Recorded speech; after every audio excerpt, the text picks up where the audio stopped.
This is Rudkowski of WeAreChange.org here in beautiful Porto, Portugal. And as soon as I arrived here, the news broke that Bitcoin jumped over $1,000. And of course, a lot of people are happy and a lot of people are skeptical, which they should. But to talk about what happened, the predictions, and everything else related to Bitcoin, we have Jeff Berwick, the dollar vigilante, who is, I would say, a Bitcoin expert. You've been talking about Bitcoin ever since it was, very, very low on the mainstream news channels, business channels. You've been making a lot of predictions and you've been dead on a lot of them. First of all, are you skeptical or are you happy about Bitcoin jumping up to $1,000, nearly $1,000 just yesterday?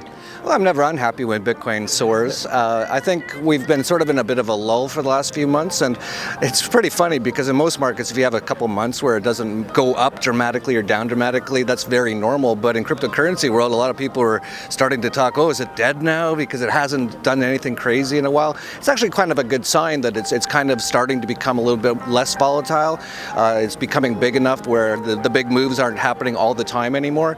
But it really was looking like it had to go one way or another pretty soon. It had been at this level for a while now, and it was really just a matter of up or down, and I was pretty agnostic on it. I said to our subscribers at Dollar Vigilante, if you don't own any cryptocurrency, now is definitely the time to start buying. We could see it go down further in the next few months. That's totally possible, but it also could go up a lot higher. There's so many positive things going on in the cryptocurrency space that it's going to go higher at some point. It's just a matter of when. Yeah, to me, the kind of blockchain technology is not going to go away, whether it's Bitcoin or Litecoin or Ethereum or EOS. The technology is there and it looks like it will never go away because of the vast amount of uses that you have for it. It's kind of like the new internet. Now, of course, with this latest boom yesterday, everyone has their speculations about why this happened. People are even talking about how this is a bear trap. No, sorry, a bear trap in the market. People are talking about how the new CEO of Goldman Sachs is into Bitcoin. People are talking about the South Korean government regulating it, quote, legitimizing it, and therefore having more use of it. Some people are saying that this is ultimately just a trap by the elite who are artificially making it low so they could buy up more, and now they're just done with it. So what from your expertise, what happened? Well, like anything in the markets, a lot of people look for reasons, but these things are just generally normal in markets for stuff to happen. But there was a number of things that happened in the last couple of days that definitely made people a lot more positive on cryptocurrencies. It was interesting, CNBC came out about an hour before Bitcoin rose about $1,000 and said Bitcoin is dead, and then changed the title of their story as soon as it went up. Very typical CNBC sort of a thing. But as you mentioned, yes, South Korea, which a lot of these countries have been flip-flopping a lot. South Korea has said it's going to be illegal, and then they say it's going to be legal. These things do affect the market, and they came out and they were quite positive on it. Goldman Sachs CEO apparently came out and was quite positive on crypto. But to me, the biggest news for me personally was MasterCard announcing that they're going to integrate cryptocurrencies into MasterCard. That's fairly huge. A lot of people in the world have MasterCard. If they have the ability to get in and out of cryptocurrencies using their MasterCard and actually use cryptocurrencies to back their what they're spending on their MasterCard, that's absolutely massive. And I think that, to me, was the biggest news that came out that could have affected things. Yeah, CNBC posted why Bitcoin won't bounce back, according to their 5 experts, 1 hour after it surged nearly $1,000. And then they sneakily changed the title of the article. They didn't admit they were wrong because the mainstream media never does that, and they changed it to Bitcoin is surging. But these experts are skeptical. So, I mean, obviously, there needs to be a lot of skepticism in this realm. There is a lot of market manipulation. A lot of people believe that, a lot of the miners especially could consolidate a lot of the power, especially when it comes to Bitcoin. But from everything that's transpired, where do you see it going from here? Where, does the market go?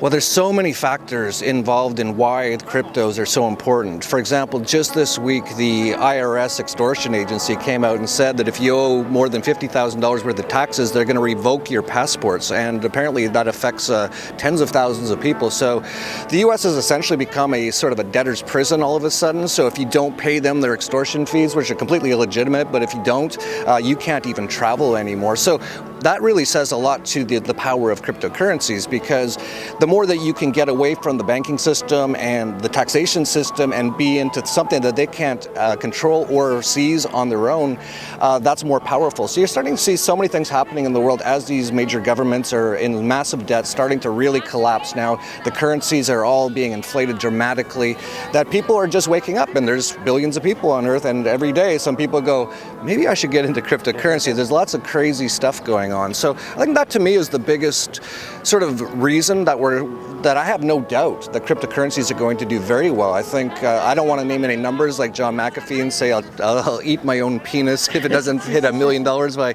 2020.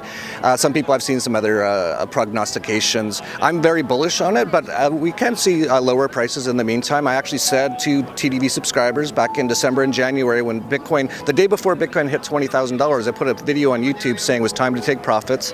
I was one day before the final peak of Bitcoin at that time. I've been saying in the last month or so to subscribers and on things like YouTube that if you don't own any cryptos, it's a great time. It's down a lot. We're seeing, Bitcoin was down to 6,000. Actually, I think went slightly below 6,000 at one point from 20,000 in December. Things like Ethereum were, I think, $1,600. They're now around $400, $500. Numerous others, Dash, for example. Oh, sorry, that was Dash. Dash was at 1,600, and now it's around, I think, 200. So that's a massive drop. That's, I can't do the math in my head, but 80, 90% drop. So you're getting pretty close to the bottom, in my opinion, on those things. For people out there, if you just have not got into cryptos, it's a great time. We're quite low to where we were. The future is incredibly bright, as you pointed out. We're not even just talking about the currency features. We're talking about things like EOS that I'm a huge proponent of, that could change the way that everything in the entire world works with smart contracts and things like that. And so, some of the people were saying over the last few months, with the cryptos down a lot, that maybe they're dead. I knew they weren't dead. They are not dead. They will not be dead. They will be doing nothing but going up in value over time, in my opinion.